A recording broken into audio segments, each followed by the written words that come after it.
રાજકોટમાં અંધશ્રદ્ધાનો વધુ એક કિસ્સો સામે આવ્યો છે। પશુઓની બલિ અટકાવવા જતા બબાલ થઈ ગઈ। પોલીસ વાહન પર પથ્થરમારો કરવામાં આવ્યો। વિજ્ઞાન જાથાની ટીમ પોલીસ સાથે માતાજીના માંડવામાં પહોંચી હતી। કુલ 21 બોકડા ચડાવવાની માનતા હતી, જેમાંથી 10ની બલિ ચઢાવી દેવામાં આવી। પોલીસે 5 આરોપીઓની ધરપકડ કરી છે। પશુઓની બલિ ચઢાવવાની માનતા રાખવામાં આવી હતી। જીવ હિંસા અટકાવવા જયંત પંડ્યા અને પોલીસ કોઠારિયા સોલ્વેન્ટ પાછળ આવેલા વિસ્તારમાં પહોંચી હતી।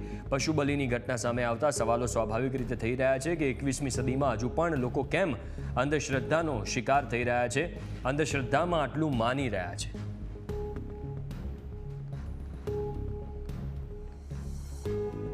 અત્યારે કુલ 5 વ્યક્તિની ધરપકડ 500 વ્યક્તિઓથી વધારે ભેગા થઈ ગયા હતા અને હજી માથાકૂટ અમારી સાથે તો કોઈ કરવામાં નહોતી આવી, પણ પાછળથી કોઈ માથાકૂટ થઈ હતી એવા અમને સમાચાર મળ્યા છે।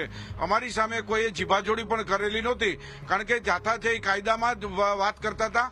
અમે વિજ્ઞાનનો માણસ હંમેશા વિનમ્ર હોય અને વિજ્ઞાનનો વ્યક્તિ છે એ એની ભાષાની અંદર ક્યારેય કોઈ રોષ ન હોય।